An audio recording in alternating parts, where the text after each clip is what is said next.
Hey, I'm starting out with kind of a different video presentation this week. It's a kind of a vocal video idea where I'm going to talk about something called Drwbx.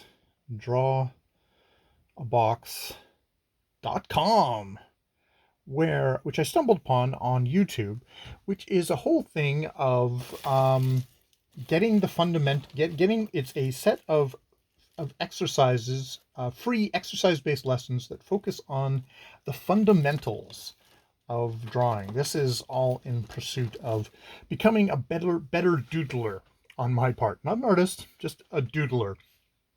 So these are the skills that you'll need to make sense of other resources and tutorials out, on the internet or in books or, God's sake, in classes. Focusing on the basic mechanics of mark making, how to use your arm. By the end, we'll develop a strong understanding of form, 3D space, and construction. And saying, like, I won't lie to you, that their approach is tough and involves a lot of hard work, which I've only done a tiny bit, and probably an incredibly slow speed. It's one of these things of, you can see when you start things when you are young, you have a ton of time you can just get like obsessed and do hours and hours a day. For me, it's probably going to be half an hour a day, really, to be realistic, that I'm going to have to do this with all my other many sorts of demands and stuff like that. So they start off with kind of an introduction about what is Drwbx, which basically is what I talked about. The idea of the fundamentals, and this is really going back to very kind of basic things of getting into kind of 3D space, a little bit on perspective, mark making being one of the big things just at the beginning with. Um, Definitely focusing on changing your mindset. That the hardest thing you're gonna ever do is just sort of let go of knowing, like, nothing is going to be perfect. It's going to be a failure at the beginning. There's nothing going to be right. Now, one of the things that they really stress in this course is the idea of a 50% rule. So 50% is going to be doing these somewhat mind-numbing exercises, but the other 50% is just pursuing your own drawing at the same time, while trying to incorporate the fundamentals that you are learning um, in that drawing. And I think a part of that is just like it's to power through. It's to power through, but it's also not to power through in a way. So you want to just kind of retain the joy while you're doing the fundamentals, or else you're just for sure just going to uh, burn out. Now, the big thing about this course of like getting the most out of it is it's a mixture of videos and of very long and detailed blog posts. And it's like the blog posts aren't optional. That's something that you're going to have to kind of work your way through. And, they're sensitive to people who, for whatever reason, like getting lots of text is not going to get through. And I mean, some of the stuff is just dense. We've gotten onto a little bit of perspective, and it was like, oh, okay, I'm not taking in that much of that. And it's like, you're going to have to kind of go over stuff again and again. This isn't going to be, oh, you're going to read it once and then, oh, I'm done, I'm on to the next thing. And that at the end of all this kind of the theory stuff, it's also doing the homework, doing the exercises and stuff like that. They talk about the tools of the trade. The one tool that I think is going to be, that is for the entire course, is to use a fine liner pen, which is 0.5, which hilariously is one of the things that I haven't been able to find yet. I found something close enough for me is 0.8. And this is what they expect you to use. So I'm already off to a bad start, but this is, they expect you to use that kind of a line throughout the whole thing, and ink, not digital, not pencil. It's using ink because it's a permanent mark on the thing. This is all about getting intentionality of putting down that line with confidence, a smooth flowing line. So that idea. So that's the kind of the first, that's kind of the first section of draw a box. You know, let's see if I can go to, this. I can just jump. Can I jump? Oh, maybe you can't jump. Okay, I'm going to go to beginner shopping list, and then I think it'll get me along to, okay. The first, the first, the first, the first, the first thing is of this course is, like, you know, it's fundamentals. It's the idea of using your arm, and that's drawing from your wrist and shoulder, not drawing like, you know, we've got the habit of, like, you saw me draw, you saw me write down Drwbx.com. It's like you're just basically going like that. You're writing. It's everything is in your hand. This is the whole thing of using your elbow, using your shoulder, using all of that to be able to make, instead of making kind of lines like that, which, you know, I can't get very far, is to use draw from the shoulder and get the full line, and to be able to do that in a controlled manner. Does that mean you can't ever draw with your wrist or elbow? No, but for the purposes of this course, that's sort of you're trying to kind of get over that all.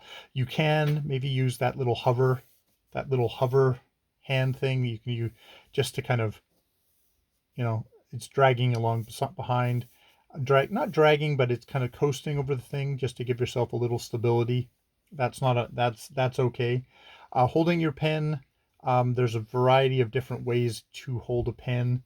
I don't know if there was anything in particular that, the overhand grip, you know, you can definitely use it different ways for, like, you know, pencils and broad things. You know, it can give you different kind of actions. The pens on, but for a fine liner pen, it only has one place. For this, the tripod grip, which is basically how you hold your pen when you're writing, is probably the most suitable. So that's basically all I'm going to be doing. All I'm going to be doing for this course. I'm not gonna be going on to the thing. So that gets us to, mark making. And this is the principles of mark making: that they should be continuous and unbroken. Marks should flow smoothly. Marks must maintain a consistent trajectory. And, you know, it's one of these things of like, oh, but you see people doing kind of choppy kind of work. Yeah, it's because they've learned all of this, the basics, before they can then break the rules. If you're like me, an abject beginner, you're going to want to start with trying to kind of go avoid the chicken scratch, the dotted lines. You want a smooth and continuous line is the idea. And you want the lines to be accurate.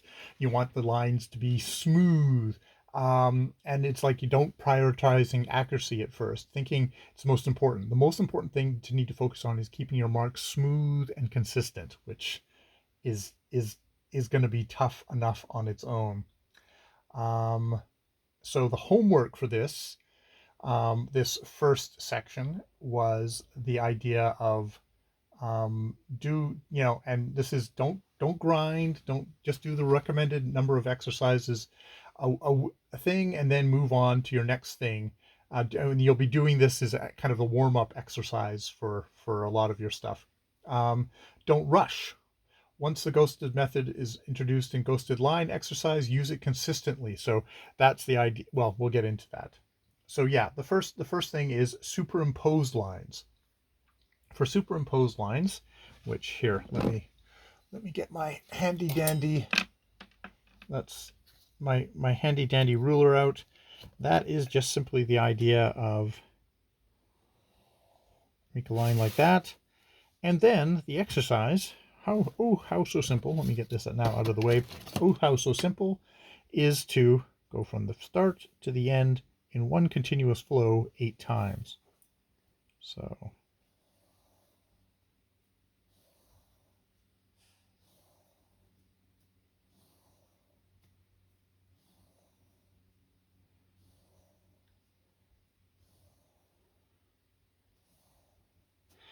And as you can see, I'm an abject beginner at this.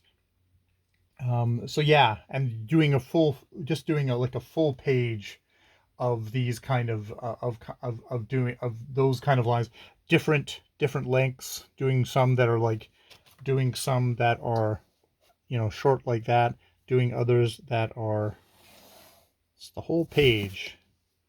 It's funny, I think I did, when I did this exercise the first time, I did not have, and you can see, you get to a line that long, you can't be doing it from your wrist or else it'll screw up. It forces you to use your whole arm to make that line.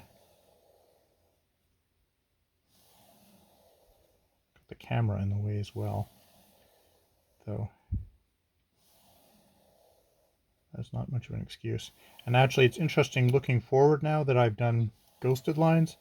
This very much anticipates ghosted lines, where you're, oh, we'll get to that when we get to that. So that's ghosted lines.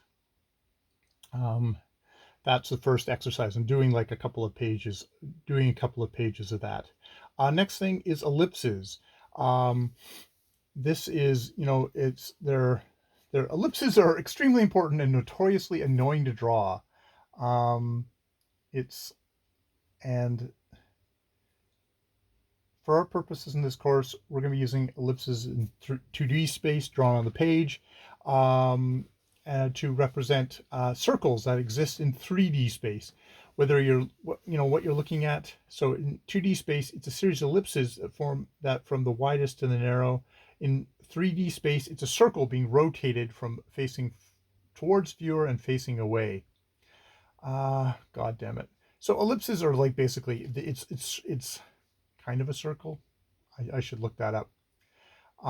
And we've got a bunch of stuff on ellipses, basically showing how we use 2D space to represent something in 3D. And I mean, this course is all about getting you that whole thing of, this, at least in representational art, you're trying to represent three-dimensional space in a 2D flat format. So they have the example here of a circle, and how you see a circle rotating is actually, it's for the purposes of here, you know, a flat circle like this. Let's pretend that's a circle. That is 90 degrees. One that is 0 degrees, like basically you're looking at that from the side, is 0 degrees. And then you get, you see, I pretend that's 90, and then that's maybe more 30 than 40, 30%. It's kind of, it's tilted, but it hasn't tilted as much. So that's the idea of trying to look at, get circles, whether the circle is rotating or whether the viewer is rotating, to do, you know, on the thing of that circle. The minor axis, that's what they call the line that passes through an ellipse's narrowest span. Through its center is the minor axis. The minor axis will cut the ellipse into two equal symmetrical parts. So like the narrowest part would be there. That's the minor axis. And there's a major axis, which perpendicular, the widest point, which handily enough gives you the very kind of the center, and gives you the very nearest center of the thing. Yeah, there's a bunch of stuff like this. So you can get the idea of a normal vector coming off of this. Seems terrible, but the normal vector, which is perpendicular, basically it's perpendicular with the two things, so you can end up getting some stuff like cylinders. Constructing cylinders, oh god. So that was probably fairly confusing. So we've got the ideas of, we go into this, the tables. We do the table of ellipses exercise for this, which is basically making two you would do it with a, you would do it with a you would do it with a ruler here, and then making ellipses. And I mean, the good thing about having, if you've actually kind of measured it out, it forces you to try and start. Ooh, and you see I'm doing it just on the, I was resting my hand too much on the page, so, and going around twice to try and really, and I should actually, don't know if it's actually talked about ghosted already, but I should be ghosting. 1, 2, 1, 2, and I'm still resting, so it's, you know, it's kind of hard. You make a table of all the ellipses, and then you look for blank spots in there.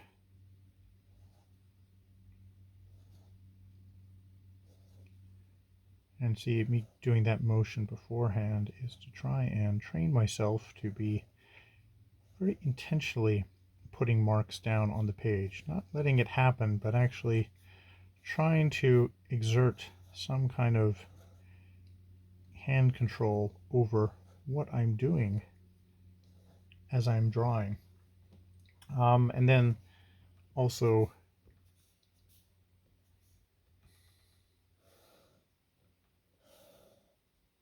doing that and trying to do a line like that so you can get variations. I'm trying to get variations on my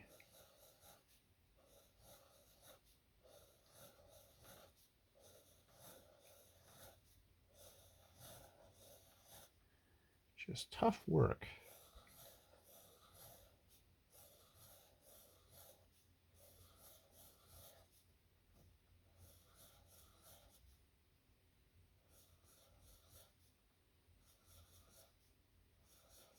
And ideally it should be hitting there and hitting there on every one of those, which it isn't. And it should also be perfectly placed beside each other, which it kind of it is.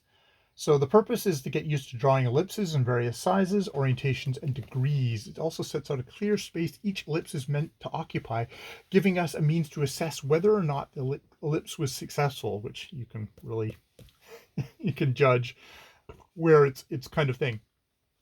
Practicing against a set criteria with a way to judge success/failure is an important element of learning. There's nothing wrong with failure. It's an opportunity to learn. Having clearly defined tasks allows us to analyze those failures and make the most of them. So draw confidently. Use the ghosting method. Okay, so at this point that he's talked about the ghosting method. So the ghosting method is like, I have 2 points here. Instead of just going okay, oh, doop, and just zipping through, like, okay, there, and yeah, I did that. So that's why a result came up. But from here to here, use the ghosting method. It's basically trying to use human beings' muscle memory, that if I repeat, I get a slightly more successful mark here. I am obviously still learning. Yeah, and sometimes I miss, which is the kind of the handy point of having when you're a beginner trying to, you say like, okay, I fucked up there. Let's try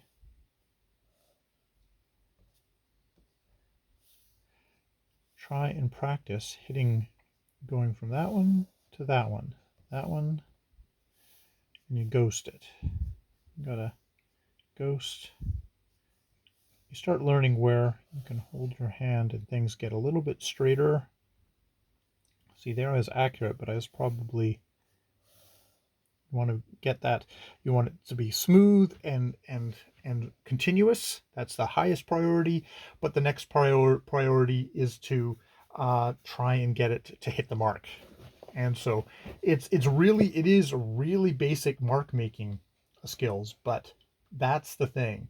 So mistake is drawing without a concrete goal. I've thought lots of people do these in the past, drawing ellipses floating inside of other ellipses, but I don't think they're particularly useful. Like if you just did a bunch of circles,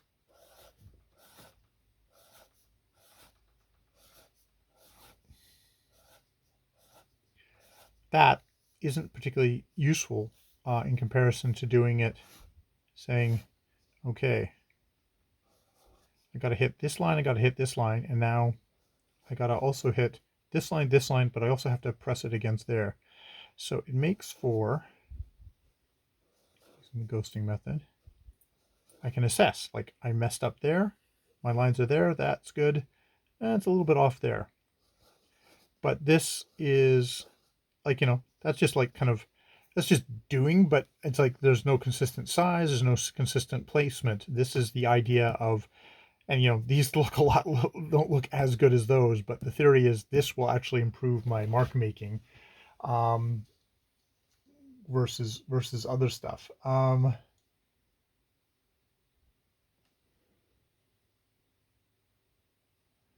Uneven, so yeah, you're trying to avoid uneven, bumpy, open shapes, wobbly. You draw through each ellipse 1 or 2 times. That's the other thing. This was like just single things. You're drawing through them all the time. Helps you draw quicker with greater confidence, leading to even more shapes. Gives you more practice to build muscle memory, because like that's the thing we're going for here, is trying to educate this hand into having muscle memory for going stuff. So yeah, they've got like examples like that. That is what homework should look like for that, which I've done a bit of. I've actually gotten caught up in the next thing. Okay, and that is all that. So that's ellipses. What was the next one? It's like, oh yeah, it's ellipses in planes. Oh, you know what? This is an exercise I've not even done. It's the idea. Okay. So in this exercise, you're doing boxes, which I don't think I've shown you me doing boxes, because that was, oh, that's where I've skipped. Okay, so let's just do a box, a plane. It's not a box, it's a plane. God, this is just going to be terrible. I can also shift the page around when I'm not on camera.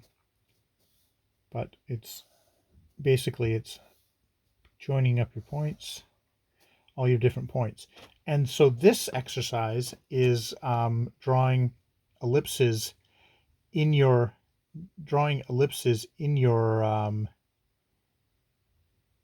box. So yeah, just like that is what I'm supposed to come up with, is drawing an ellipse in the box, which I've made a very flat box, but the idea is to draw your ellipse so it hits all 4 sides, which you can really see.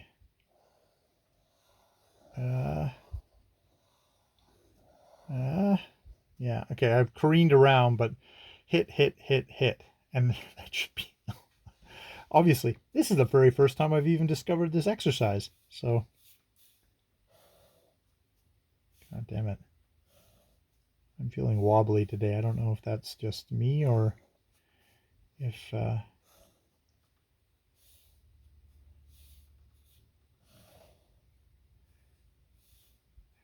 see, I'm usually rotating so I don't make this motion. I'm much better at this. I've been using this motion. So then it's trying to hit all those points in the middle of the plane of the God damn it. Done that way too many more times. But, well, see, this is a useful thing of doing an exercise, is I missed this entirely. I'm going to have to go back and watch that. Definitely. Oh, I'm going to just save it on YouTube. Blat you. Excuse me. Okay. God, I didn't even know. That's probably wrong. That's probably my wrong account. All right. That is ellipses in planes. Wow. And then There's funnel exercises. You know what? I think I've really, oh man, I've skipped an entire, okay, this is useful. I've skipped an entire exercise thing here. Maybe this is why I felt like I was so far ahead. It's like, oh, I've not done this, and I've not done what looks like funnels, which is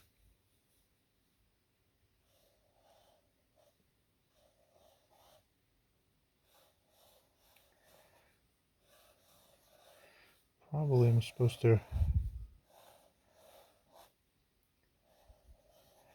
keep them together.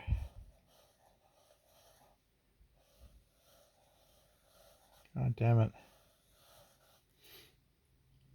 Okay, that's completely, oh, okay, there's a line there, and they should be getting progressively bigger. I don't know. God. Well, that's embarrassing. There's a whole exercise that I have not done. Okay, that is really good to know. I'm glad I found out about that. I was wondering why everything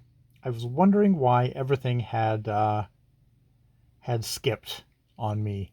And now I know why, because I skipped a whole ton of exercises. Well, shit. I went to boxes. Let me talk quickly about boxes, where I didn't get too far.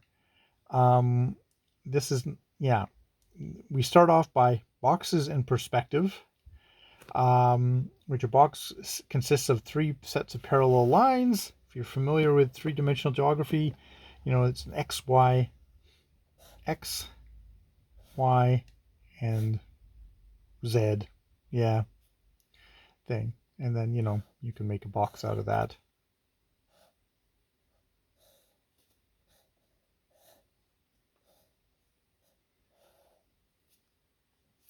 There's a box.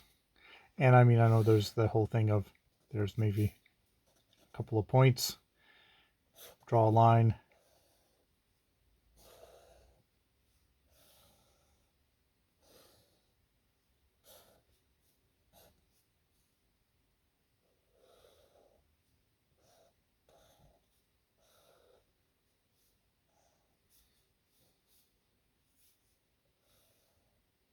Dot, dot, dot, dot.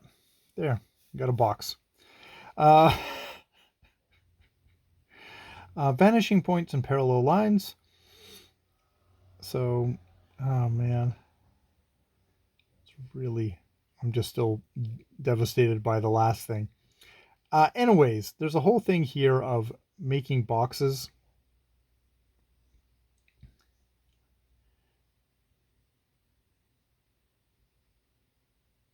Oh, and there's other stuff. Okay, I'm still definitely well back on 6.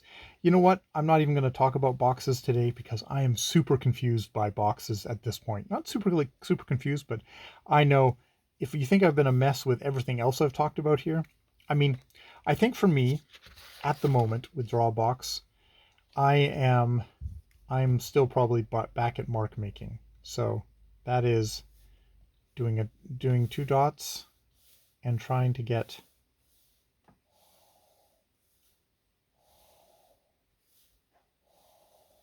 confident and competent at drawing lines like that. Doing the same thing there, and you can see I'm trying to use the ghosting method.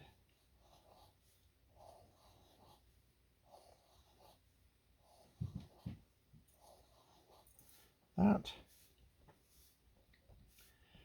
Making boxes.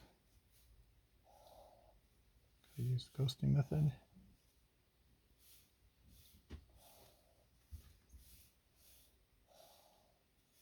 Like that. And having just discovered doing ellipses inside of boxes, so I still have to get myself in the habit of doing the ghosting.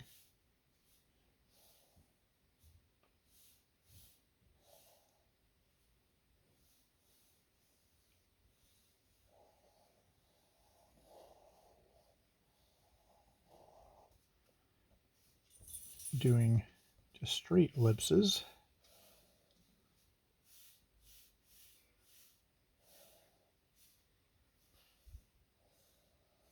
Within lines, doing them twice, doing them ghosted.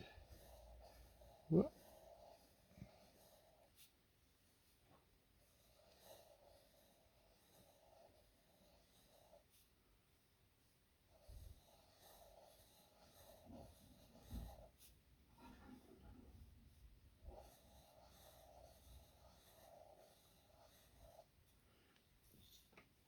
Like that. Oh, hello, Mr. Spider. He's come to join the show. All the people who out there who are completely phobic of spiders, I apologize. Yeah, he'll find his way. But yeah, doing that, doing. Okay. Didn't expect it to be a wildlife show. Doing ellipses of varying sizes. Trying to get the ghosting in. See, there's some real fundamental habits that I do not have yet, but that I can see are useful. And I mean, the cool thing is, it's the kind of stuff where you've got Drwbx has, which has very concrete feedback of how much you suck. You know, how much you suck right now. But the good side of that is it helps you push forward to being, hopefully getting better at it. So that is probably where I am at the moment. And then there's boxes. But I'm not even going to go into boxes right now because I can see that I need to go back and figure out this whole funnel thing. God, what the hell is that? Ah, see, ghost. I haven't even done it yet. This is the, oh, God. Anyways, that's what I'm doing, all in a hopes of, see, let's try and ghost, that I'm going to get better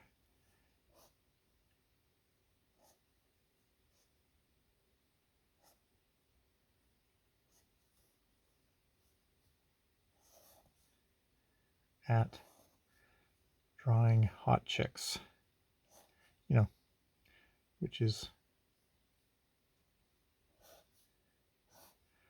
what my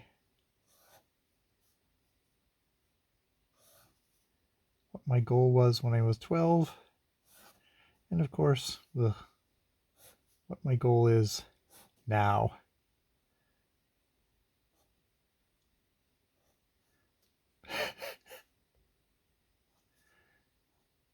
Yeah.